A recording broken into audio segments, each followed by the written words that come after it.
राम राम भाइयों। नैन रागनी सेंटर नैन स्टूडियो और मैं आपका भाई राजेश नैन। और भाइयों, आज मुलाकात का मौका मिला है हरियाणवी गायक जोगेंद्र मलिक जी। ये गुड़गांव में रिहायश है इनकी। और भाइयों, सौभाग्य से मैं भी गुड़गांव में रहता हूँ और आज इनके दर्शन हो गए। बात काफ़ी बार हुई थी और ये जोगेंद्र मलिक जी हैं और इनसे रिक्वेस्ट करी थी भाइयों आज मिलने के लिए। तो इन्होंने समय निकाल के आज मुलाकात होगी है, दर्शन दे दिए हैं। तो इच्छा थी भाइयों मेरी भी हरियाणवी किसी कलाकार या कोई गायक या कवि, कोई हस्ती हरियाणवी हमारी, उनसे मुलाकात करें और जानकारी लें। तो आज मौका मिला है जोगेंद्र मलिक जी से मिलने का। तो भाइयों, आज मुलाकात करवाओगे आपकी और इनसे थोड़ी जानकारी लेंगे। इन्हीं के स्टूडियो में आज आए हुए हैं और इनसे बातचीत करेंगे आज भाइयों। तो जोगेंद्र मलिक जी, थोड़ा सा परिचय आप दे दो। सबसे पहले सभी श्रोताओं को मैं हाथ जोड़कर नमस्कार करता हूं। भाई इतना बड़ा तो मैं गायक नहीं हूं जो इंटरव्यू के लायक समझा, पर चलो फिर भी सबके पास अब अपनी जानकारियां होती हैं। हालांकि गाने का शौक तो हमें भी है, अधिकार तो है बातचीत करने का। तो मैं नैन भाई साहब का धन्यवाद करता हूं कि इन्होंने ये समझा के भाई हम मलिक का एक इंटरव्यू ले लेते हैं और देखो अभी क्या बातचीत करते हैं। तो दोस्तों, बात जहाँ तक कलाकार, तो देखो भाई, कलाकार है, छोटा बड़ा पब्लिक बना दे या एक टैग लग जाता है, लेकिन संस्कृति की सेवा तो सारे कलाकार कर रहे हैं। जिसने कोई गलत नहीं गाया और अपने किस्से रागनी जो कहानियाँ हैं आगे दे रहे हैं, युवा पीढ़ी को भी बता रहे हैं, तो वो बहुत बड़े कलाकार हैं अपने आप में। क्योंकि जो हरियाणा के लोगों का रुझान है आज संस्कृति के प्रति, उसको देखते हुए तो कलाकार तो बहुत बड़े हैं। तो मलिक साहब, पहले तो आप अपना परिचय दे दो। थोड़ा सा गायकी में कब इंटरेस्ट हुआ और कौन से गांव से संबंध रखते हो, कितनी उम्र है, थोड़ी सी जानकारी आपकी चाहूँगी। देखिए, उम्र तो मेरी 54 के करीब है और मेरा जो गांव है वैसे सोनीपत में पड़ता है। एक छोटा सा गांव है डबरपुर जी। और जो राजकिशन जी का जो गांव है उससे 4-5 किलोमीटर होगा। और साथ में ही 4-5 किलोमीटर हमारे जो दादा मांगेराम जी हैं उनका गांव पाणची भी मेरे गांव के साथ ही पड़ता है। तो वहाँ पे मेरा गांव है डबरपुर, एक छोटा सा लगभग गांव। ये जितने भी अपने मशहूर कवि संगी हुए हैं, हाँ, नज़दीक है वो सब एक मेरे। एरिया सा है वहाँ पे, 30-35 आसपास ही है, किलोमीटर में मोस्टली सारे आ जाते सारे गाँव आ हैं। जाए। दादा लक्ष्मी चंद भी, मेहर सिंह जी भी, हाँ जी। और भाई रणबीर जी, मास्टर सतवीर जी, पाले बाबू राम जी, मतलब ये बिल्कुल भाई, सत्य एक बार ये जाना हुआ था हमारा भी अगवानपुर। वो एरिया है ये सारा। हाँ, तो बड़वासनी से शुरू हो गए लगभग सिटावली, हाँ पांची और ये काफी गांव वहाँ पे, फिर घूम के हम खरगोदा बरौना हो गए वापिस आए। हाँ, ये स्टावली जो है ये दादा राम स्वरूप रामस्वरूप जी जी। का गांव है, हाँ। जिनको बिगनी अच्छा, कवि, बिगनी भी कही बिगनी जाती है। कवि कहा ठीक करते। ठीक हमारे गाँव में भी उसको बिगनी कहते हैं। ठीक ठीक। राम स्वरूप कम कह के उसको बोलते हैं ना, बड़ा बिगनी हाँ, कवि तो था भाई। उनका एक शायद गांव के बाहर वो गेट सा लगा हुआ शायद। नहीं, कुछ नहीं बनाया मैं, नहीं बल्कि देखा, कुछ मैंने वहाँ पढ़ा था। कुछ कोशिश अच्छा। करी थी मैंने वो, पर बात बन नहीं पाई। पर करेंगे कुछ उनके ठीक लिए, मेरी ठीक। इच्छा है वैसे उनके लिए, क्योंकि वो ज़्यादा उनको बुलाया जा रहा है तो ऐसे कवियों को बुलाना नहीं चाहिए। बिल्कुल। जब भगवान ने चाहा तो कुछ छोटा मोटा कुछ करेंगे। और दूसरी बात ये थी कि मैं एक ऐसा गायक हूँ जो कभी रात काली नहीं कर रहा। यानी कि मैं ना किसी के मटके बजाए ठीक है। और ना मैं किसी के साथ ज़्यादा घूमा। मेरे गुरुजी रामधारी हैं महारा से, अच्छा, जो मेरे गांव के साथ ही पढ़ते हैं। यानी कि मेरे गांव और दादा जो मांगेराम जी हैं पाणची, उनके बीच वाला जो गांव है जुआ मारा। मतलब राज किशन जी के बेंजो मास्टर कहे जाओ है। हाँ, तो उन्होंने जो है राजकिशन जी की बेंजो उन्हीं ने बजाई थी ठीक ठीक। और बाद में उन्होंने गाया भी है, लेकिन वो भगवान को जल्दी प्यारे हो गए थे, किसी वजह से बीमार हो गए थे। तो और मैं आपका। दादा जगन्नाथ जी की प्रणाली से हूँ। अच्छा, दादा जगन्नाथ जी। हाँ जी। अच्छा, वो भी उसी प्रणाली से थे। हाँ, वो उन्हीं प्रणाली से थे। ठीक ठीक। तो आपका किस तरह गुरु जी से मिलना हुआ, मतलब गाने का रुझान किस उम्र में, पढ़ाई के दौर में कब शुरू करा आपने? हाँ, देखिए ये क्या था कि उस समय तो हमारे चाचे ताऊ भाई भतीजे सब रागनी गा रहे थे, एक समय था वो। अच्छा, उस एरिया में आपके में तो ज्यादा हाँ बताओ उस टाइम। हाँ, तो हम भी वो छोटी सी 50 पैसे वाली कापी ले घूमते थे। ठीक। तो भगवान की दया से क्या था कि जो हमारा गांव है उसका बीच में हमारा घर पड़ता है और वो घर का कुछ ऐसा है हमारे घरों का कि वो सारा गली वो 1.5 गली है, वो सारा मिलकर टी पॉइंट वहीं बनता है। तो जो भी कुछ होता है, होली दिवाली खेल कूद सब वहीं होता है। शौक हो गया उन्हें। हाँ, तो ये त्यौहार पर मेरे चाचे वगैरह और मेरे भाई हुए रागनी रुगनी गाते दिवाली पे होली पे। एक दिन उन्होंने मेरे को पकड़ लिया, कह रहे ये बहुत अच्छा गाता है। तो मैंने वहाँ गाई थी, तो काफ़ी मतलब उन्हें अच्छा लगा था। ठीक ठीक। तो उसके बाद फिर थोड़ा थोड़ा सा मैं शौक ऐसे ही करता चला गया। फिर किसी ने मेरे को बोला भाई बगैर गुरु के तो नहीं गाना चाहिए। तो मेरे साथ में ही मारा गांव पड़ता, तो मैंने रामधारी जी को अपना गुरुजी बना दिया था। वैसे मैं कहीं ज़्यादा कुछ गया नहीं, ठीक। और मैं 20 साल की उम्र में ही जो है जॉब लग गया था। तो आप समझ सकते हैं कि मैं नहीं घूम पाऊंगा, और जॉब भी रेवाड़ी ज़िले में बहुत दूर है ठीक। अपने गांव से, उधर तो रुझान भी नहीं था। लेकिन गुरुजी का आशीर्वाद था, भगवान की कृपा थी, सरस्वती माँ का वरदान था कि लोग मुझे गायक भी मानते रहे। यही है। तो आपने कम टाइम गाया मतलब स्टेजों पे? बहुत कम गाया मैंने, बहुत तो कम फिर भी गाया। मतलब कौन से पुराने कलाकारों के साथ गाया, मंच से साझा करा आपने? हाँ, बताओ। देखिए वैसे जिसको रंगकाट कहते हैं, ठीक। वैसे वो मिल का ही था रंगकाट, पर रंगकाट तो रंगकाट होता हाँ है। जी, रंगकाट। पाले जी के साथ भी मुझे मौका मिला है, अच्छा बाली जी के साथ भी मौका मिला है, अच्छा। और शायद रणबीर जी के साथ भी गाया, जहाँ तक मेरा थोड़ा थोड़ा याद आता है। ठीक। और आज़ाद सिंह के साथ भी गाया है, और भी एक कलाकार के साथ मैंने रंगकाट गाया है। तो मलिक साहब कौन से एरिया, कौन सा गांव रहा आपका जहाँ आपने प्रोग्राम करे, कुछ यादगार प्रोग्राम आपके? हाँ, वैसे देखिए मैं 20 साल का जॉब पे आ गया था, अपनी नौकरी पे हीरो कंपनी में। ठीक। तो फिर गाना बजाना तो यहीं होना था। हाँ। तो इन एरिया में तो मैंने काफ़ी प्रोग्राम किए हैं, और कई कंपटीशनों में भी गाया है। फरीदाबाद में तो मैं 3-4 कंपटीशन, बहुत अच्छे कंपटीशन, फरीदाबाद में। हाँ ठीक। अच्छे गाया। और फरीदाबाद में एक यादगार बात भी बहुत है अच्छा कि जब मैं अपना राउंड निकाल के आया था, उस समय मास्टर सतबीर, पाले, रणबीर और भाई बाहू, अच्छा। ये सारे थे, मतलब राजकिशन जी नहीं थे। ठीक ठीक। किस दौर की बात है किशन की? ये शायद 90-91 या 88-89 कुछ इस तरह का, ठीक। प्रॉपर सा ध्यान नहीं, हाँ, मतलब वो है 4-5 साल से। जी तो जब मैंने राउंड निकाला था, तो जितनी वहाँ पर पब्लिक बैठी थी, जी। अच्छी पब्लिक आती थी उस समय, ठीक। उसमें से लगभग आधी पब्लिक उठ के और मेरे से मिलने आ गई थी। लोग हाथ मिला रहे थे, को गुरुजी बोल रहा था, को भाई साहब कहाँ से हो, क्या हो। अच्छा। उन्होंने कुछ मेरी मेयर करी थी, हो सकता है ये भी कारण हो भाई, वो फैक्ट्री वाले लोग वहाँ ज़्यादा हैं, ठीक। और मैं भी एक फैक्ट्री में तो हूँ, हीरो में। हाँ, हीरो मोटो। तो उसका उन्होंने थोड़ी मेयर की, उन्होंने मेरा गाना इतना अच्छा लगा, तो एक वो ज़िंदगी में याद रहेगी वो बात। एक गुड़गांव में भी एक प्रोग्राम में ऐसे कुछ हुआ था जी। कि मास्टर सतबीर जी ने मेरे को पहली बार देखा था। ये भी उसी टाइम की बात है, ये उसी दौर की। 90 करीब या 92 कुछ इस तरह के क्या में ये दौर सा है। हाँ जी। तो मास्टर सतबीर, जब मैं अपना राउंड निकाला, तो मास्टर सतबीर और पाले जी ये एक साइड में बैठे थे, और भी कलाकार थे, रणबीर जी थे, बाली जी थे, और शायद राजेंद्र भी होगा, और भी कई कलाकार थे। ठीक। तो जब मैंने अपना राउंड निकाला, तो मास्टर जी ने मेरे को बुलवाया था वहाँ पे, वो साइड में बैठे थे। हाँ जी।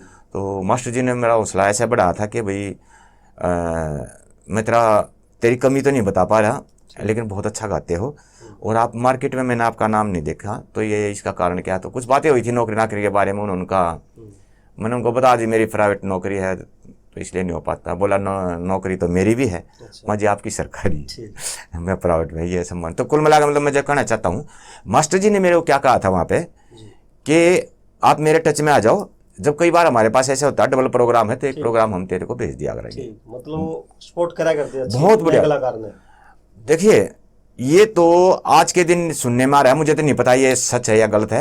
यदि हमारे जो पहले वाले जो कलाकार हैं, हाँ जी। जिसकी भी जितनी हम बड़ाई कर पाए वो थोड़ी है। किसी की बात भी उठा लो आप, राजकिशन की, मास्टर की, सतबीर की, मतलब पाले की, बाबू, मतलब सभी सपोर्ट करते थे। प्रोग्राम की शुरुआत में, बीच में किसी सा जिंदे को अपने को, हाँ। बीच में मौका दिया दे दो बात तू गा। अरे आज देख लो, यदि हम कहीं चले जाएं तो हमें गाने का मौका नहीं देगा कोई भी।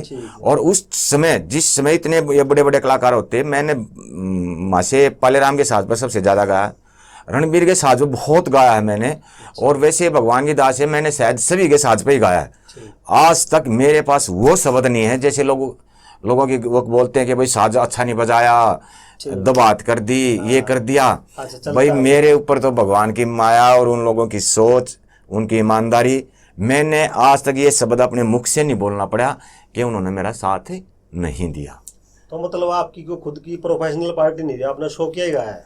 हाँ, वैसे प्रोफेशनल मैं बनना भी नहीं चाहा था, क्योंकि बड़ी दिक्कत थी मेरे को। ठीक। कोशिश करी तो मैं परेशान हो गया था। अच्छा। एक तो इस साइड में गुड़गांव और रेवाड़ी में बजाने वाले नहीं थे। ठीक ठीक। दूसरा, नौकरी में, प्राइवेट नौकरी में ये इतना संभव नहीं है। ठीक, आप शौक कर सकते हो, लेकिन ऐसा नहीं है कि आप प्रोग्रामों के लिए इधर उधर, क्योंकि उस समय प्रोग्राम भी बहुत ज़्यादा होते थे। जी, ज़्यादा। ठीक है, वो तो मैं थोड़ा कोशिश की थी तो मैं बहुत परेशान हो गया था।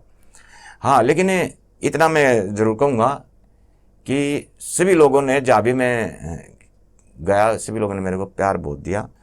और ये मेरी वजह रही कि मैं बहुत लंबा जो है गाने में नहीं रहा, और ये लगभग 95-96 तक मैंने गाया। उसके बाद फिर कुछ ये नया दौर सा ऐसा आया, वो चुटकुले भी गंदे, वो रागनी भी कुछ थोड़ी ज़्यादा ही हुई आ गई थी, तो वहाँ पर टिक पाना भी आसान बात नहीं था हमारे तो जैसों से। आपने कम कर दिया, जबकि लोग तो आज भी सुनना चाहते हैं। भाइयों, बात करूं, मैंने पहली बार देखा मलिक साहब को पिछली बार कोरोना काल में टीवी पे देखा था। फिर मुलाकात हुई है, अब तो पता चल गया मलिक साहब भी उसी कंपनी में नौकरी पे है, दारूहेड़ा प्लांट में, और मैं गुड़गांव में। भाई, तो पहली बार मैंने भी इनको टीवी पे देखा था। तो कलाकार तो फेमस है, हालांकि ये कुछ भी कहे, लेकिन कम कर दिया इन्होंने गाना।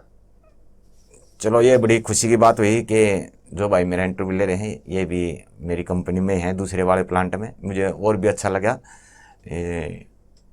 मैं भाई साहब का धन्यवाद करता हूँ। चलो, धन्यवाद मलिक साहब। लेकिन मलिक साहब, एक इंटरव्यू देखा मैंने, अपने पुराने कलाकार है चांदीराम कौशिक जी। जी। तो 2 इंटरव्यू देखे उनमें, और पिछले इंटरव्यू में उनकी एक बात सुनी। अब जैसे कोरोना काल है तो दोस्तों, पिछली साल भी है और इस बार भी, और प्रोग्राम भी बंद है, और कलाकार भी हरियाणा में बहुत ज्यादा है, और उनके फिर नीचे साजिंदर, वादक, और देखो बहुत बड़ा परिवार है। बहुत बड़ा परिवार है जी। और सरकार की तरफ से ऐसी कोई इमरजेंसी सहायता भी नहीं है। और दूसरा नजरिया ये देखेगा, हरियाणा के लोगों का रुझान भी बहुत कम घटता ही जा रहा है, कहेंगे तो गायकी की तरफ, तो सुनने वालों का भी। हाँ। तो उनका कहना था कि एक संगठन कलाकारों को अपने नाम रजिस्टर्ड करवाना चाहिए, जिसमें हरियाणा के लोक गायकी से जुड़े जितने भी लोग हैं उसमें उनका रिकॉर्ड हो, एक संगठन हो, आपस में जुड़ाव हो, ताकि कोई भाई मुसीबत है, गलत टाइम आ गया, या बेरोजगारी कह लो इसको, कुछ भी है, तो वो हेल्प हो सके, अपना अधिकार भी मांग ले सरकार से, लोग कलाकार हैं। तो आप क्या कहना चाहोगे इस बारे में? देखिए, मैं सभी से हाथ जोड़कर विनती करता हूं कि ये भाई जो मेरा इंटरव्यू ले रहे हैं, मैं सबसे पहले इनको बोलता हूं कि अब मैं जो शब्द बोलूँगा वो कलाकारों तक जरूर पहुंचाएं। और यदि आप लोग मेरे इंटरव्यू सुनते हुए यहाँ तक आ जाए तो इस बात को हर कलाकार तक पहुंचाए जो मैं बोलना चाह रहा हूँ। हाथ जोड़ के बोल रहा हूँ मैं, क्योंकि एक ये बहुत विशेष और गंभीर मुद्दा है। देखिए, कोरोना काल में न्यूज़ चैनल से मैंने ये बातें उठाई थी कि भाई सरकार ने हमारे जो हरियाणा के कलाकार हैं इनकी सहायता करनी चाहिए, और ख़ासकर जो वादक हैं, जो बेचारे मटका बजाते हैं, व्यंजो बजाते हैं, या इनकी कोर्स देते हैं, टेक बोलते हैं, क्योंकि मोस्टली मैंने देखा वो ज़्यादातर गरीब घरों से हैं। जो भी कारण रहा होगा, भगवान जाने, वो तो जो भी है, या कलाकार गरीब ही पैदा होता, पता नहीं, राम जाने। तो मैं रिक्वेस्ट ये करना चाहता हूं कि जितने भी हमारे हरियाणा के इस समय लगभग 15 आदमी तो कलाकार ऐसे होंगे जिनकी मार्केट में वैल्यू है, और मार्केट में वो हमेशा रहते हैं, लोगों के बीच में रहते हैं, और सरकार से टच भी रहते हैं। ठीक है, तो मैं उन कलाकारों से ये कहना चाहता हूं कि आप थोड़ा आगे बढ़िए, मैं भी आपके साथ हूं।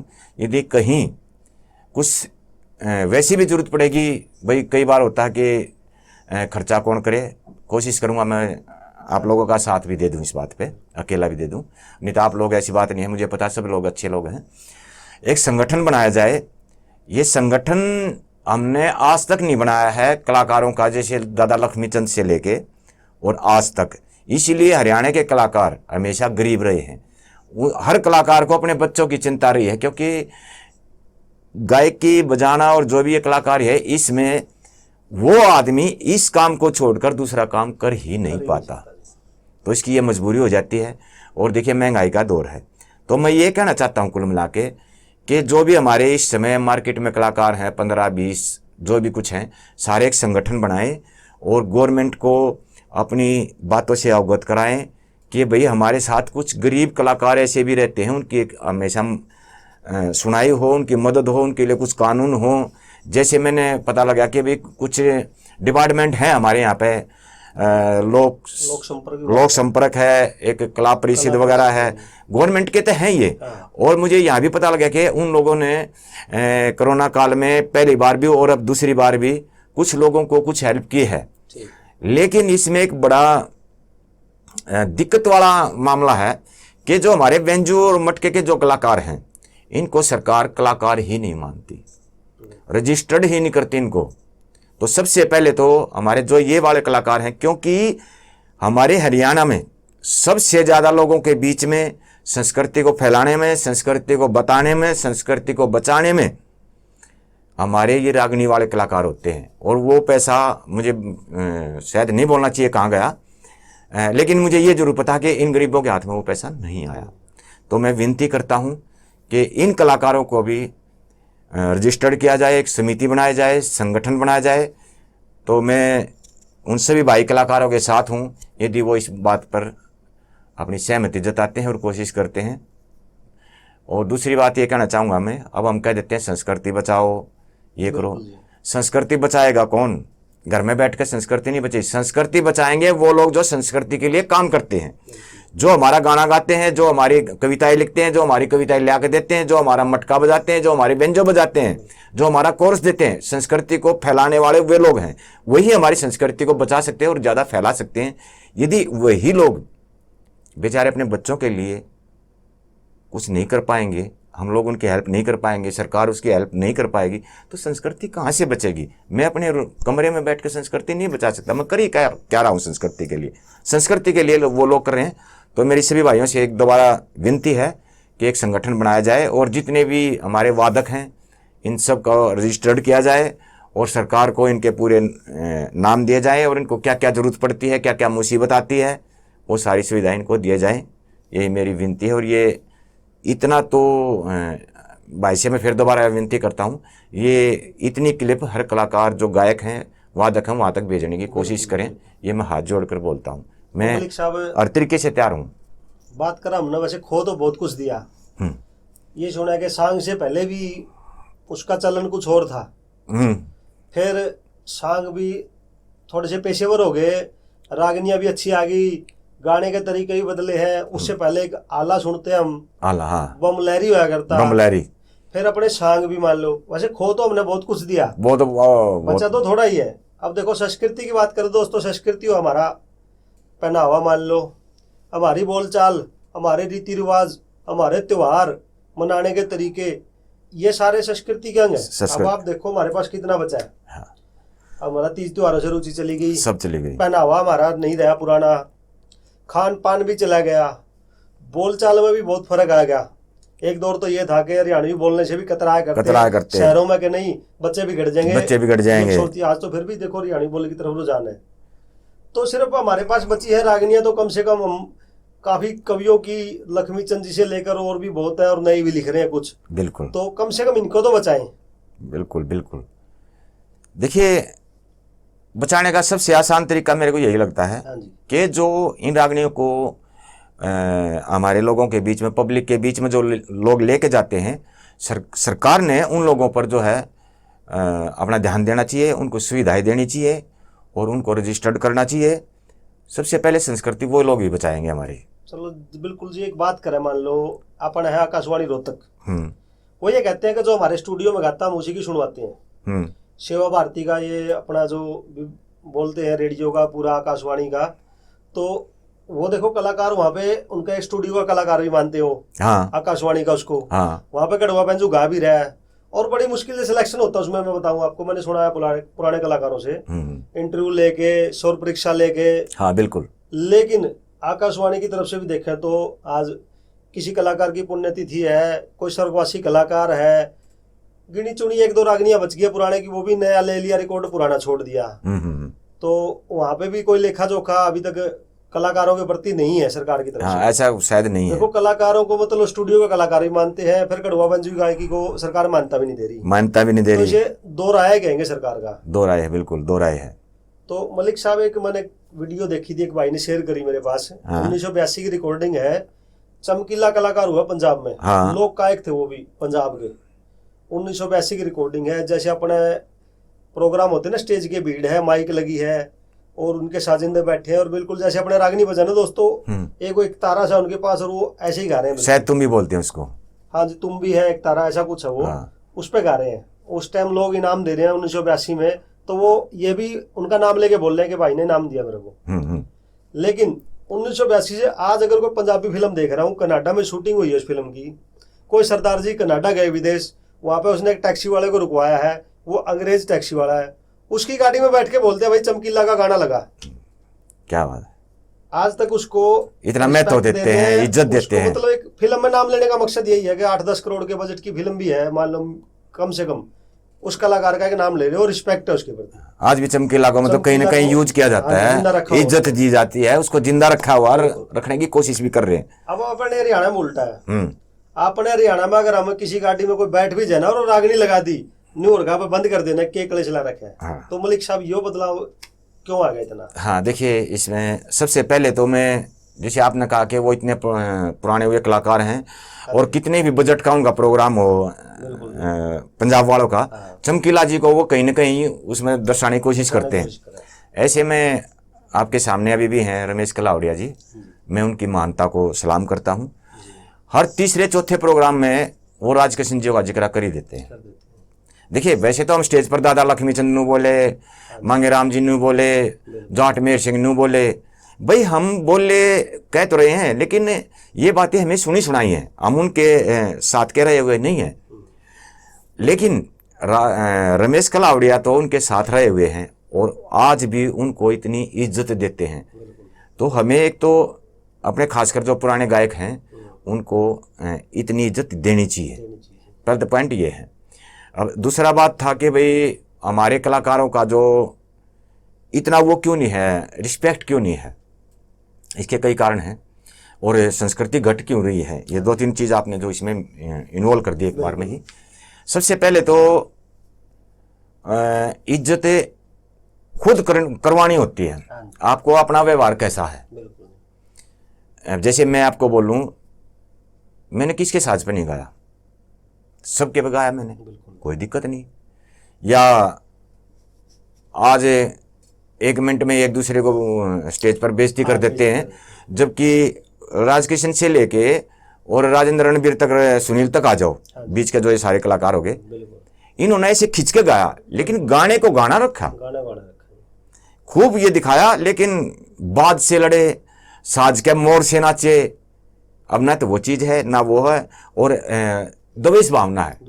हमने तो यहाँ तक सुना कि वो लोग पहले सेटिंग भी कर लेते थे, ये तर्ज गाएंगे, ये गाएंगे, यहाँ भी सुना, पता नहीं सच है झूठ है जो भी है, पर कितना अच्छे तरीके से उन्होंने उसको प्रेजेंट किया कि एक दूसरे की इज्जत के साथ। और आप कितने भी रंग कार्ड देख लेना, रणबीर और राजेंद्र के एक दूसरे की टेक बोलते हैं, वे लोग आवाज अलग दिखाई देती है उनमें, मैंने कई बार देखा। हाँ, दूसरे की, और वो उसको करेगा क्या दादा, राजेंद्र उसको हमेशा करता वाह दादा, और हमेशा रणबीर ने जब राजेंद्र गा रहा रंग काट में, वाह भाई ठाकर साहब, वाह भाई ठाकर, मतलब इतनी इज्जत थी इन लोगों में, ऐसी बात नहीं है। और गाना इस तरीके से गा के बड़े वो है, तो इज्जत तो एक दूसरे की होनी चाहिए, जो आजकल नहीं है। अब रही बात ये भाई गाना सुनने की जो संख्या वो कम क्यों हो रही, इसके तो वैसे कारण बहुत हैं, पर कुछ चीज़ ऐसी होती हैं कि वो गायक के हाथ में करने के लिए, भाई चाहे मैं कैसा भी गायक हूँ, वो तो मैं क्या कर सकता हूँ, वो तो हूँ, मेरी आवाज़ अच्छी नहीं है या जो भी कुछ है, लेकिन कुछ चीज़ हम कर सकते हैं। जैसे हर कलाकार माइक के अंदर घुस के गा रहा है। हाँ जी, ये बड़ा एक, मैं बीच में टोकूंगा आपने। हाँ, देखो पहले भाई गाया करते 20,000 पब्लिक आ गई, 10,000 आ गई स्टेज पे, माइक नहीं थे उस दौर। हाँ, कलाकार नहंगा भी लगाना पड़ा करता, सबको सुनाया भी करते। हाँ, और आज जब इतनी सुविधा आ गई, सुविधा है, स्पीकर लगा दिया, आपके कान के ऊपर बज रहा है, क्लियर आवाज आ गई। बिल्कुल, जैसे अब हम इंटरव्यू ले रहे हैं, माइक है भाई, हमने जोर से बोलने की जरूरत नहीं, आवाज पकड़ लेगा। फिर भी कुछ कलाकार एक दूसरे को नीचा दिखाने के लिए बहुत ज्यादा ये करना, आवाज फट रही है, साजिंदा पे बोला नहीं जा रहा है, और शब्द नहीं पता किए क्या है, ये भी नहीं पता। तो इसमें जो सबसे मैं मानता हूँ कि ये सबसे बड़ा कारण एक ये भी है। हालांकि हम तो ना क्या कह देते हैं, यार पब्लिक ही नहीं आती, फिर बोल देते हैं अरे यूट्यूब पर सुन लेते हैं इसलिए लोग नहीं आते। ये सब अपनी बात को दबाने का एक, या किसी बात का जवाब देना पड़ता, मैं तो मानता हूँ वो, देखिए आप अपनी सोच है इसमें, मैं इसमें ये नहीं बोलूँगा मैं सही हूँ, मेरी सोच है। मेरा मानना ये है कि वे कलाकार जब ये गाया करते उस समय पे, मैं तो गुड़गांव की जानता हूँ, गुड़गांव के अंदर इन हमारे प्रोग्राम में बिहारी आया करते सुनने के, और बिहारी डांस कराया करते, हाँ जी बिल्कुल। ये तो यहाँ से आइडिया लगाओ कि मतलब आप गाना और जो बजाना करते थे दूसरे जो लोग हमारी भाषा को नहीं समझ रहे वो डांस कर रहे हैं। और आज लक्ष्मीचंद की बात ठारे नहीं समझ हमारा क्या करें। हमारी जो गायकी की जो क्वालिटी है, क्योंकि क्वालिटी बिकती है, यदि एक एक पॉइंट ही मैं कहता हूँ इसी पे सुधार कर ले बहुत चेंज आ जाएगा, जहां तक मेरा मानना है। एक बात मैं भी बताऊंगा। एक बार मेरे दोस्त हैं कंपनी में हिमाचल के नसीब सिंह, तो वो पंजाबी सुना करते, पठानकोट आसपास के एरिए के थे, चमकीला वगैरह गाने। उनको मैंने राजकिशन जी की कैसेट उन्होंने सुन ली मेरे से एक बार, तनाना लेनी तूड़ी इस तरह नाम है टाइटल। सरिता और राजकिशन जी की ऊपर तलिया बड़ी सभ्य सी रागनी और शांत माहौल में बिल्कुल स्टेट गा रखी है। उनने वो कैसेट इतनी पसंद आई कि हिमाचल गए तो कैसेट लेकर गए, वहां पर सुनवाई सबको उन्होंने। तो ऐसी बात नहीं दोस्तों कि अपनी रागनियों की वैल्यू नहीं हो। अगर सुधार करें, अच्छे तरीके से सुने तो सुनने वाले बहुत हैं। ये तो मैं भी बता देता हूँ आपको, आप भी इतनी बातें हैं भी, क्योंकि हम एक बहुत बड़े समूह में काम करते हैं। हमारे पास बंगाल के, उड़ीसा के, बॉम्बे के, पता नहीं कहाँ के लोग हैं। वो भी हमारे से कई बार ऐसे होया यार तुम्हारी रागनी क्या होती है। जब मैंने ये दिखाना चाहा कि इनको ये दिखाना हमारी रागनियाँ क्या होती हैं, मैंने हमेशा राजकिशन की रागनी सुनाई उनको। उनकी समझ में आई, बोलते रहे ये तो अच्छी चीज़ होती है, इनमें तो बड़ा वो लगता है, ज्ञान सा लगता है, अच्छा चीज़ होता है तुम्हारा। पता नहीं तुम्हारे यहाँ ये लेडीज कई बार देखते हैं ये क्या होता है। वो टॉपिक अलग है, ये अलग है, वो उस पर चले जाओ, क्योंकि आजकल परिचय उन्हीं से हो रहा है। हाँ, तो वही ज्यादा हमारी बदनामी वहीं से ज़्यादा हो रही है। नहीं तो आप इन पुराने गायकों की रागनी सुनाओ, उनकी समझ में आती है, वो हमारे को रिस्पेक्ट करना शुरू कर देते हैं हमारी कला को। ये भी सच है। तो बात थी वो माइक वाली। मैं ये कहता हूँ जो कलाकार अपनी रागनी दोबारा सुन लो, जिसने माइक पर गा के अपने आया उस प्रोग्राम को, एक पैमाना है परफेक्ट, उसको जो आवाज़ सुनाई देगी ना, वो एक तो फटी हुई आवाज़ सुनाई देगी। दूसरी बात है जो उसकी कमी रहेगी ना वो साफ दिखाई देगी। जो सुरीलापन में जो थोड़ी बहुत, देखो हम इतने सुरीले गायक नहीं है हमारे हरियाणा के, तो वो ना एक उखड़ा सा नजर आएगा, क्योंकि पूरी आवाज़ है ना आप जबरदस्ती उस पर डाल रहे हो। आप माइक से दूर होकर गाइए, उसके कई कारण बनेंगे जो आपका अच्छा गाना होगा। एक तो हम ब्लेम कर देते भाई आजकल साज ऐसा नहीं बजता, साज बजाएंगे कहाँ से, तुम तो ऐसे तड़े खड़े हो। अरे तुम चटक मटक थारा शरीर चलेगा तो साज जब चल लगा, तो जब बता पाओगे जब हम कुछ करेंगे। हम जब करें जब हम माइक से हटे, वहां तन कहीं खड़े हैं, ये तो जैसा है बढ़ते चिटकारी दे दी। हाँ, तो वो कॉम्बिनेशन साजिंदाकार कलाकार का नहीं मिल पा रहा। हाँ, अरे नहीं तो एक बात और है ना, इनके यूट्यूब पर हम देखते रहते प्रोग्राम, जिस भाई जितने ये कलाकार हैं इस समय, जितने कलाकारों की यूट्यूब पर बगैर माइक की रागनियां, अरे वाह क्या भाई साहब, मतलब वो पुराना दिन टाइम याद है। गायक वही है, कुछ पिछला लॉकडाउन खुलने के बाद कुछ ऐसे प्रोग्राम हुए थे ना। और रागनियां मजा ही अलग है। वही गायक है, वही साज है।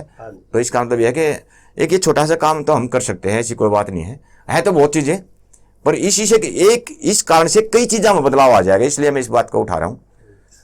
बाकी ये नहीं कोई ये सोचे भाई मैं ज़्यादा फन्ने खा बन रहा हूँ, कुछ चीज़ें थोड़ा महसूस होता कि यार अच्छा हो जाए तो हमारे लिए अच्छा ही है, सबके लिए।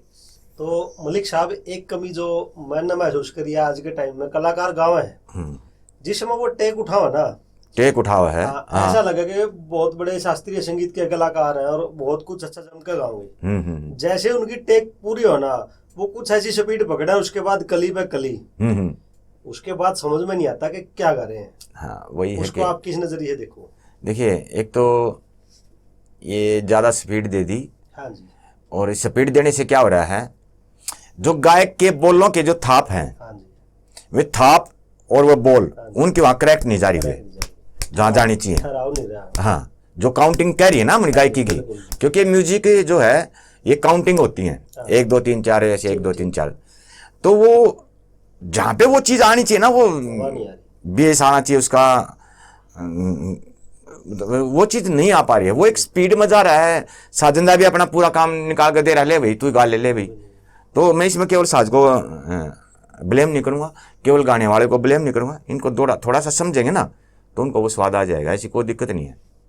तो ये कि फिल्म कैसेट आई मेरे पास है, हरियाणवी फिल्म के बारे में थी, अरे छोरा हरियाणे का, इससे दिया हरियाणे का छोरा, ऐसा कुछ टाइटल था फिल्म का। उस फिल्म में गुरदास मान काम कर रहे हैं। हाँ, पंजाब वाली। हाँ, मैंने भी देखी थी एक बार। और जहां तक मैंने सुना उस टाइम में गोल्डन जो दौर था ना हरियाणवी फिल्मों का, बड़ी अच्छा चलन था, बहुत चल रही थी।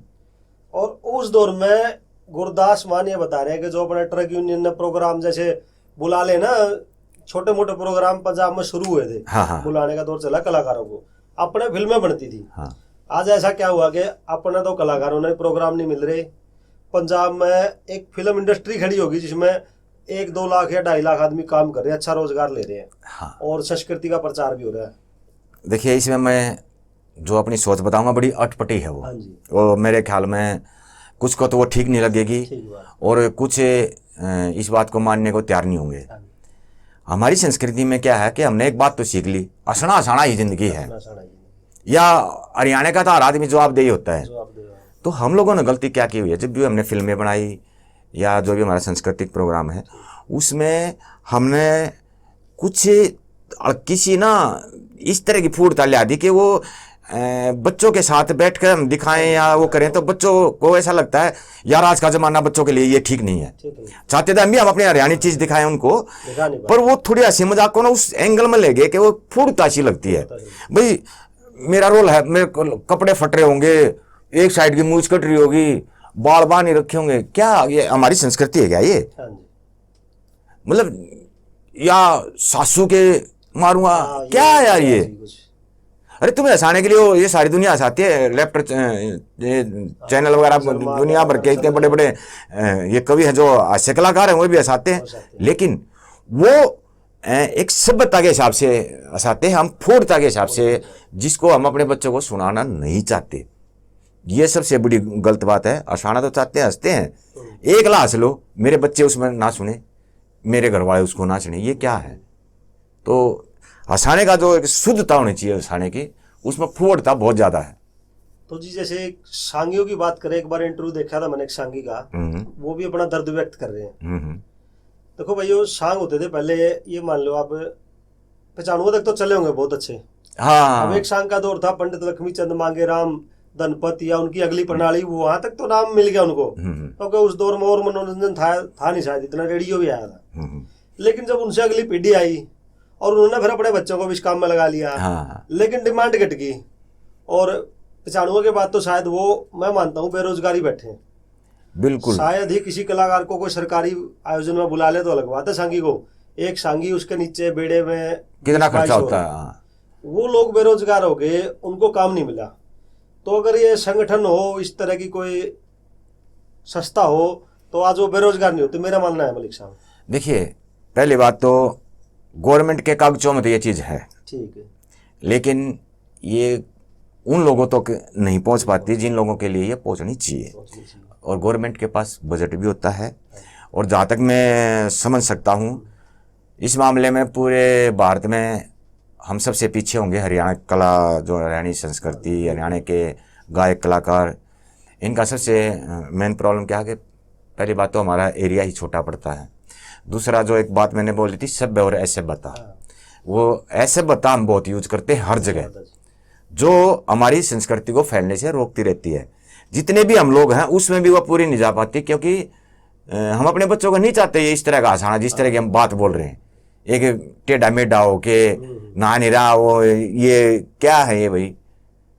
तो असभ्यता बहुत है, उसके ये कारण है। और दूसरा कि हमारे संगठन में, दोबारा फिर इस बात को बोलूँगा, ये संगठन बनने चाहिए, ये हमारे जो कला से जुड़े हुए जो डिपार्टमेंट है इन्होंने उस तरफ ध्यान देना चाहिए।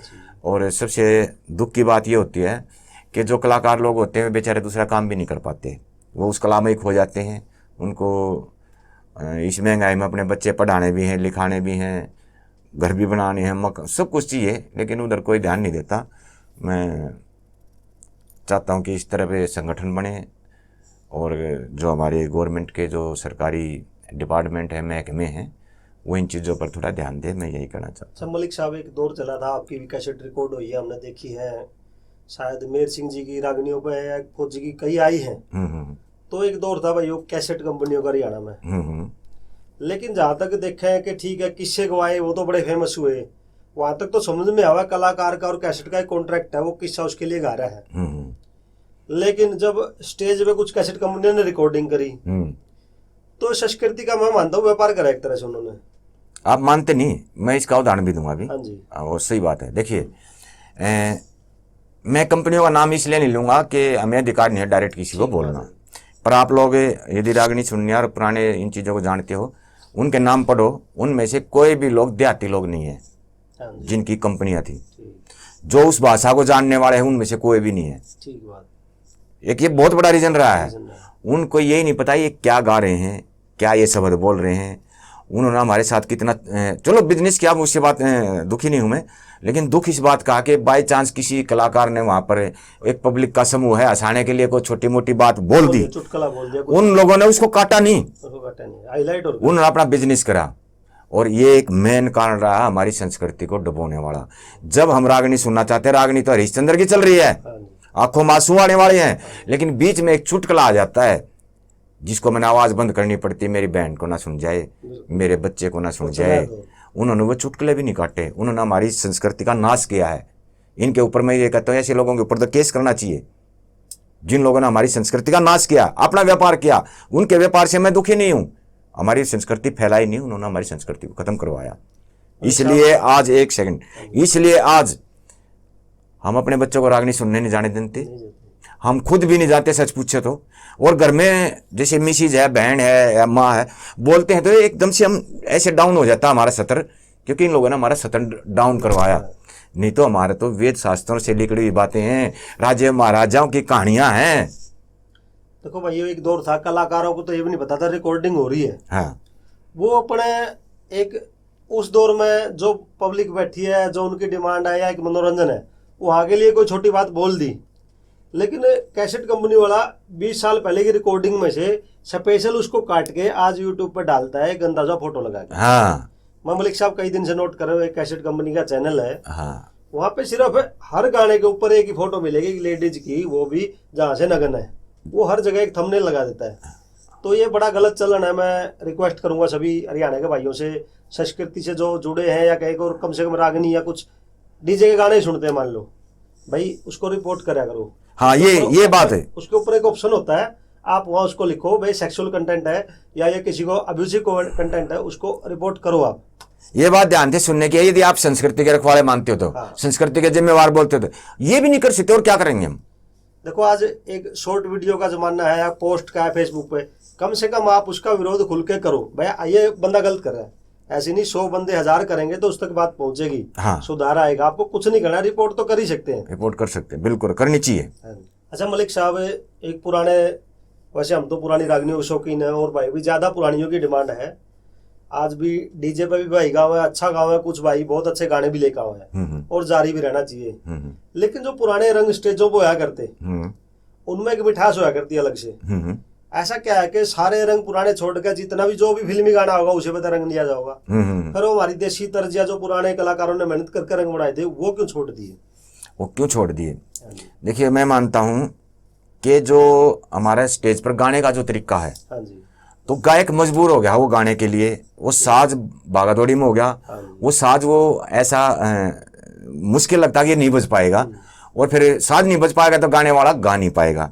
तो मैं तो यहाँ पे मानता हूँ कि इसमें दोष थोड़ा साजबाज का ही मानता हूँ कि आपको वो मौका नहीं मिलता, आप डर जाते हैं कि ये रंग नहीं गा जाएगा या कट जाएगा, उनसे थाप तोड़ नहीं आएंगे। तो लेकिन मुश्किल नहीं है ये, जब सब कुछ आप लोग गाते हो तो वो कुछ नहीं है, उनमें जान बहुत, आप गाइयो, लोगों को अच्छा लगेगा वो।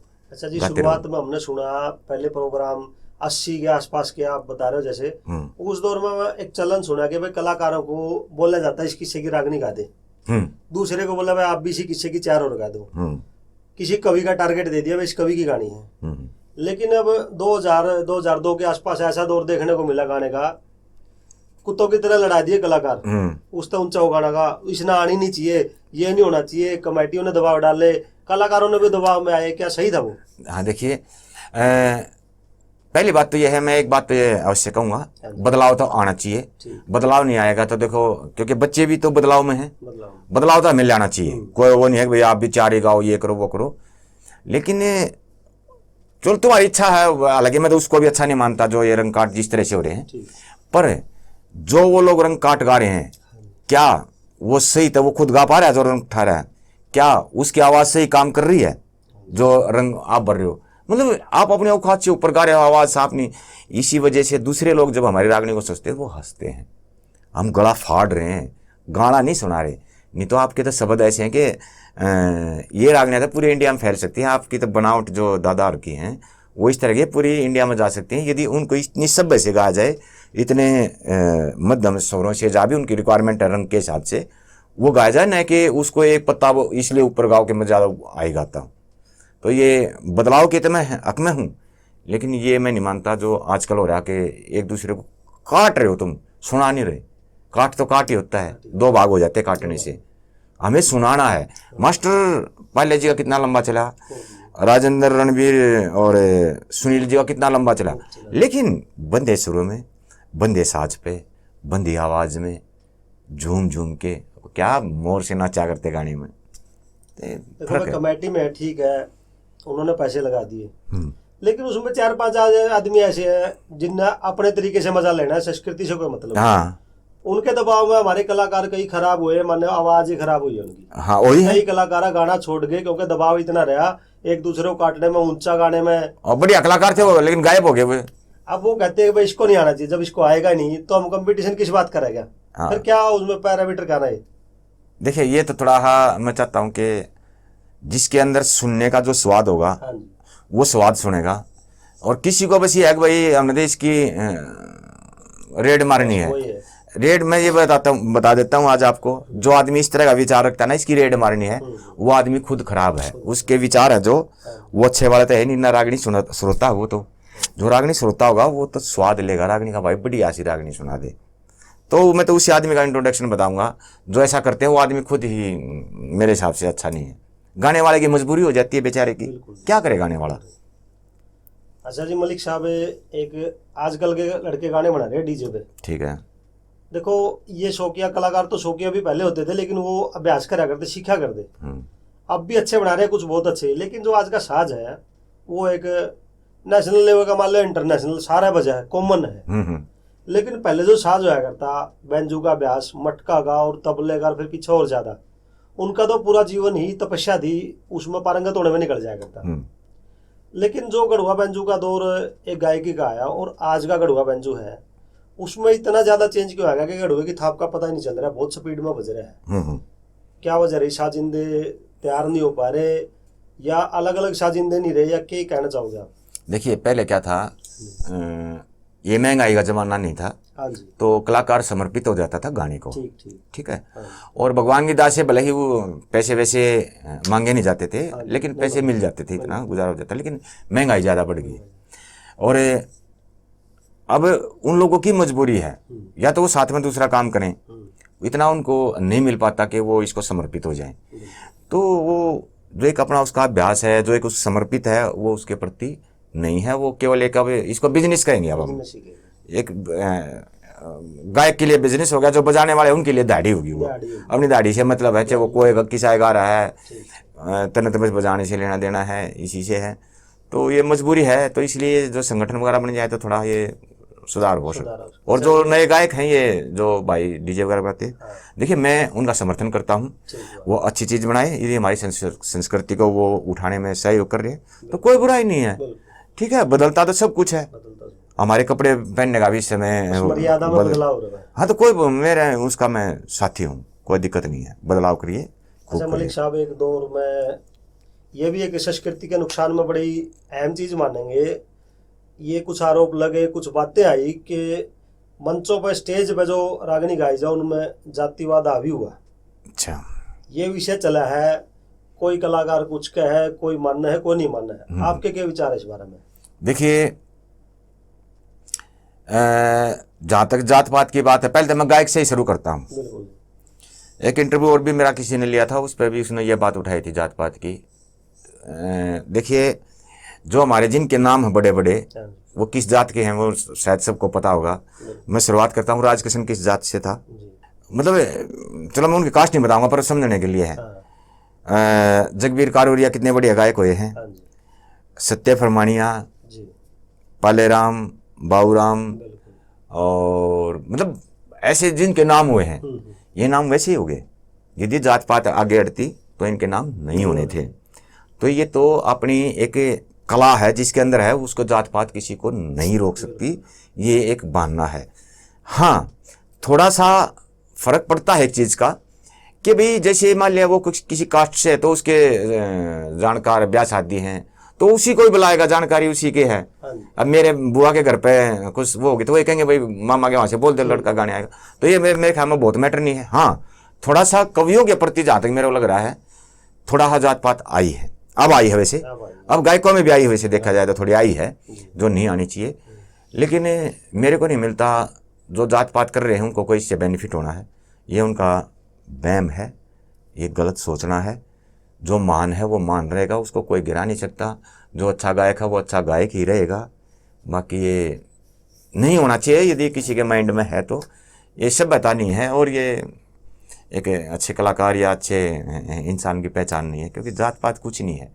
जात पात होती थी इसका रास्ते कोई अलग से होता, वहीं से हम सब आते हैं, यहीं पर आगे हम ठप्पा लगाते हैं, नाम भी यहीं आगे लिखते हैं तो ये तो एक तो मलिक साहब एक छोटा वो है। ये कहें कि पहले तो कलाकारों के प्रति जिज्ञासा बहुत ज्यादा थी, अब तो कैमरा इंटरनेट यूट्यूब का जमाना आ गया और कुछ भाइयों ने बड़ी अच्छी शुरुआत भी करी थी, कलाकारों के इंटरव्यू लिए, लेकिन वो भी वहां तक पहुंचे जो नाम फेम है, जिनके कलाकारों का पहचान है। रणबीर जी के पास चले गए, पाले राम मास्टर जी, इनके इंटरव्यू उन्होंने करे। लेकिन कई भाइयों ने बड़ी अच्छी शुरुआत करी थी, गांव पुराने यूट्यूब चैनल है उनने भी करी थी। वो धनपत जी के साजिंदे, लक्ष्मी चंद जी के जो अच्छा। अभी भी एक सदीक खान जी कौन थे अभी सारंगी वादक अभी गुजरे हैं, अभी गुजरे 4-5 दिन पहले। हाँ, तो वो वहां तक भी गए, उनके से भी पहचान करवाई। तो ऐसे ही मेरी रिक्वेस्ट रहेगी जितने यूट्यूब के भाई इस काम में है और शौकीन है तो ज्यादा गहराई में जाओ। यहाँ तक तो इंटरव्यू हो गए और उनसे पता भी चल गया, लेकिन एक कलाकार के जब 4-5 हो जाए तो फिर सुनने में भी नहीं रहता, ज्यादा कुछ बचता नहीं है, वो बता देते हैं बड़ा सब कुछ। हाँ, ये वो है। हाँ, कुछ अभी भी दूर है जिस चीज से। हाँ, ये वो है भाई। हाँ जी। कहते ना आम के आम गुठलिया के दाम। हाँ जी। भाई आपके चैनल को फायदा होगा। हाँ, और दूसरी बात ये है कि आप कितना पुण्य का काम कर रहे हो। हमें तो ये लगता है आप अपने चैनल के लिए कर रहे हो, लेकिन सही मायने में आप पुण्य का काम कर रहे हो। आप उन चीज़ों तक पहुंचिए और सभी जाइए, जितने भी भाई यूट्यूब वाले हैं जो भी कुछ हैं, ये तो एक बहुत अच्छी बात है और आपको इसका बेनिफिट भी मिलेगा। एक अच्छे कर्म का तो मिलता ही मिलता है, तो जाना चाहिए सभी के पास। मैं ये कहता हूँ जो वादक हैं, साजिंदे हैं, जैसे भी हैं, सबको लाओ ना, उनके चेहरे दो, कौन किसका नाम क्या था, ये इसके साथ बजाते थे, ये वो करते, छोटे छोटे को भी लेके आओ, क्या बुराई। बिल्कुल जी। मतलब रिकॉर्डिंग में मान लो स्टेज प्रोग्राम होते थे तो मेन कलाकार के साथ ये मान लो 2 या 3 लोग और भी गाते थे। हाँ हाँ, फिर साजिंदे तो अलग रह गए, उनकी तो पहचान ही नहीं हो पाई। और जैसे कैसेट कंपनियों के बारे में बात कर रहे थे, उन्होंने तो इतने मतलब अच्छे लोग कहेंगे कि मतलब कलाकार स्तुति कर रहे हैं, अपना गुरु मना हुआ है, कुछ और है, वो सारा कुछ ही काट दिया, फेमस रागनी ले ली, बाकी हटा दी। हाँ, जैसे अभी हम कई बार देखते हैं। हाँ जी। मास्टर जी के साथ संजय कलोई वाले थे, बिल्कुल। और ओम प्रकाश ककराना वाले, ये उसी वही हेल्प वाले थे। उस टाइम इन बेचारों को कौन पूछ रहा था, लेकिन कलाकार कितने अच्छे हैं। अभी देखते हैं इनकी रागनियाँ तो सुनते हैं, कितने अच्छे कलाकार हैं। ऐसे पाले राम जी के साथ थी थे, आथी है, और एक वो भाई नरेंद्र खरग्राम है, मतलब सबके पास है, सबके वो। तो मैं कहता हूँ हाँ, इन लोगों को भी थोड़ा और आगे लाइए, वो ठीक है उस जमाने में क्योंकि जी नहीं दे पाई। सेवा तो उन्होंने भी इतनी करी है, योगदान उनका भी बराबर का है। वो भी बेचारे रात दिन काम किया, जब भी वो इसमें तो स्थान पर पहुंचते हैं। तो मलिक साहब 2 शब्द मैं भी भाइयों अपनी तरफ से कहूँगा। जहाँ तक मेरी जानकारी है यूट्यूब के बारे में, या कहें आज की डिजिटल दुनिया कहें जिसको, देखो भाइयों, ये है हमारा लोक कलाकार या लोक गायकी, जिसे कहते हैं लोक संगीत। धुनें भी हमारी है, साज भी हमारा है, तर्जे भी, कलाकार भी अपने हरियाणा के। लेकिन वो इतने भोले थे, उन्होंने ये नहीं सोचा, और जहाँ भी स्टेज पे गाया, आयोजन समिति ने पैसे देकर प्रोग्राम करवाया, लेकिन एक थर्ड पर्सन कौन, वो एक रिकॉर्डिंग वाला, उसने क्या करा, रिकॉर्डिंग करी है ना, करार किया कलाकार के साथ, ना कोई अनुबंध किया आयोजन समिति के साथ, लेकिन उन्होंने रिकॉर्डिंग करी, मार्केट में बेची, कमाई करी, बिजनेस भी करा। उसके बाद कलाकारों से अनुबंध करके किस्से भी गवाए, वहां तक भी ठीक है, लेकिन किस्से कलाकार ने गाए सिर्फ कैसेट बेचने के लिए। हाँ। आज वो कैसेट कंपनी वाले 30-40 साल पुरानी रिकॉर्डिंग लेके यूट्यूब पर डालते हैं, अपना म्यूजिक क्लेम किया हुआ है। क्लेम करने के बाद आप अगर उस रागनी को सुनवाओगे ना, कलाकार खुद भी अपनी ही रागनी अपने चैनल पे आज डालने लग जाए ना, तो उसके नीचे लिखा आता है कि आपका कंटेंट नहीं है, फलानी कंपनी का है, आप इससे रेवेन्यू नहीं लेगे, वो लेंगे। ये हमारे कलाकारों के साथ बहुत बड़ा धोखा रहा। वो बोले लोग थे, उन्होंने नहीं करा। लेकिन पहली बात, स्टेज की रिकॉर्डिंग का कोई कॉपीराइट बनता नहीं है जब तक आपका लिखित में अनुबंध नहीं है आयोजन समिति के साथ और कलाकार के साथ। दूसरी बात, कलाकार ने सिर्फ रिकॉर्डिंग दी है तो कैसेट के लिए दी है, ना कि आपको सीडी या और डिजिटल प्लेटफॉर्म पे लॉन्च करने के लिए उसको। तीसरी बात दोस्तों, यहाँ पे स्पष्ट रूप से 20% रॉयल्टी कमाई की कलाकार की बनती है लीगली। आज तक कोई कैसेट कंपनी किसी कलाकार को 2 पैसे नहीं दे रही है। ये हमारे कलाकारों के साथ और भी बहुत बड़ा गड़बड़ झाला है, उनके साथ धोखा ही कहेंगे, छल है एक तरह का। उनको नॉलेज नहीं थी, उन्होंने सिर्फ संस्कृति के लिए गाया, अपनी खुशी के लिए गाया, लोगों का मनोरंजन किया और अच्छी बातें भी शेयर करी पुराने कवियों की। लेकिन देखो कौन थर्ड पर्सन आगे कहाँ से, और हमारी संस्कृति का ठेकेदार आज के टाइम में ये मलिक साहब, आप मानोगे उन्होंने तो गा दिया, आपने भी गा, लेकिन मालिक कौन है? वो लोग जिनको संस्कृति की नॉलेज नहीं है, हरियाणवी से कोई लिंक नहीं है, कहीं से किसी कलाकार का आज तक घर नहीं, वो हरियाणवी बोल ही नहीं सकते, किसी कलाकार का घर नहीं बनाया जी, किसी को कमा के नहीं दिया, किसी कलाकार को कमा के नहीं दिया, किसी नए कलाकार को मदद नहीं करी, संस्कृति की अच्छी चीज का प्रसार नहीं करते, किसी कलाकार की पुण्यतिथि जन्मतिथि पे याद नहीं करते किसी कलाकार को, खास बात। तो आगे उनका कोई योगदान नहीं है, वो लोग आज उसके ठेकेदार हैं। मेरी सारे कलाकारों से एक विनती है, अगर आपके हाथ में कुछ भी है आप उनसे डायरेक्ट बात करो, रॉयल्टी भी मांगो, नहीं तो कम से कम जो आपने जाने अनजाने में कहीं गलत या गाया गया ना, वो उसको और ज्यादा प्रसारित करके आपका नाम और छवि खराब कर रहे हैं, वहां तो रोक लगाओ आप। आपने किसी की खास डिमांड पे कोई रागनी गा दी, आज के संदर्भ में अगर वो रागनी गलत लगती है, आपकी छवि को नुकसान कर रही है, ठीक है जी, जवानी का दौर अलग है, बाद में आदमी भजन भी गाता है, आज वो उस रागनी को हाईलाइट करके दिखाते हैं। मानते हो ना आप? आपने कोई कैसेट है कॉलेज के लड़कों के लिए गा दी, फौजियों के लिए गा दी, वो उस समय की बात थी। आज वो उसको कॉलेज की लड़की को ऐसे मतलब वो एक गंदा सा फोटो लगाए पेश करते हैं, कलाकार नहीं बोल रहे, वो बहुत गलत है। कम से कम और नहीं तो आप उसको कैसेट कंपनी वाले बोलो भाई ये तो हटाना ही पड़ेगा आपको। ये बहुत अच्छी बात, बहुत अच्छी बात। एक बात और कहूंगा जी, मैं सारे कलाकारों से, जितना होना था हो गया, ठीक है, वो एक मसला अलग है, कम से कम आज से एक शुरुआत तो करो। ये ऐसे प्लेटफॉर्म है डिजिटल, हर आदमी के लिए इंडिविजुअल अलाउड है, कोई दिक्कत नहीं है, कोई डालो, क्यों नहीं? एक तो पब्लिक आपसे जुड़ेगी, एक जान पहचान होगी, आप खुद भी इन चीज़ों में शामिल हो, वीडियो के द्वारा, पोस्ट के द्वारा, या लिखना शुरू करो। आप आओ, बच्चों की मदद लो, अपने बेटों की या पोतों की, जो पुराने कलाकार हैं, आप आओ। स्वागत है, हरियाणा की पब्लिक सुनना चाहती है आपको। आपसे अगर आज भी कोई भी प्रस्तुति है, कविता आप बोल के भी बताओगे ना, तो उसमें कुछ अच्छी बात बताओगे। रागनियों का सिर्फ हमें 10% ही मिला है जो कवियों ने गाया है, 90% में से 50% तो ये मानो का लक्ष्मी चंद जी के साथ चला गया, उन्होंने कुछ बताया तो उनके साथ जिंदा तो पहुंचा अगली पीढ़ी तक। बिल्कुल बिल्कुल, ठीक है, आप उन बातों को जानते हो, कौन सी बात किस संदर्भ में कही है, कहाँ से उठाई है, क्या वजह है कहने की, क्या उसका और मतलब निकला है, ऐसी बातें शेयर करो। शुरुआत करी थी रमेश कलावड़िया जी ने, कुछ गाने लेके आए थे, कुछ अच्छी शुरुआत करी थी। बाकी कलाकारों से विनती है, आप अपनी रागनी, अपना गायन अपने चैनलों पर लेके आओ, बहुत बढ़िया चीज है। वैसे एक बात बोलूंगा मैं बीच में, रिक्वेस्ट में, चलो आप बोलो पहले।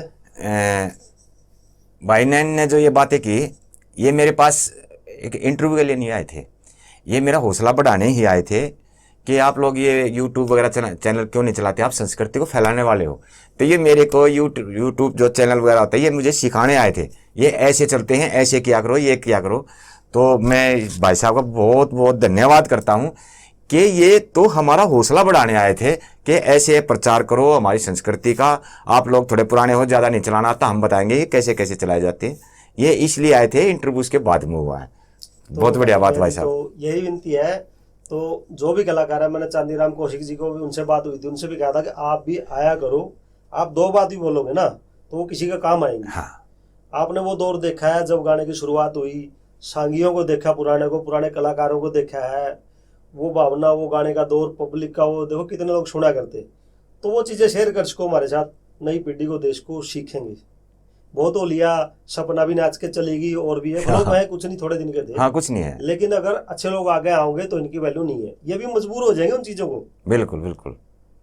तो भाइयों, और एक थोड़ा सा अफसोस मुझे आज तक है, पिछले कोरोना काल में मेरी बात हुई थी, पुराने कलाकार हैं, महावीर चोपड़ा नीलोठिया जी बहादुरगढ़ में रहते हैं। हाँ हाँ। मैं आज तक उनके पास नहीं जा पाया, मैं जाना चाहता हूँ और जैसे ही समय मिलेगा मैं उनका इंटरव्यू जरूर करूँगा। उन्होंने मेरे को बुलाया।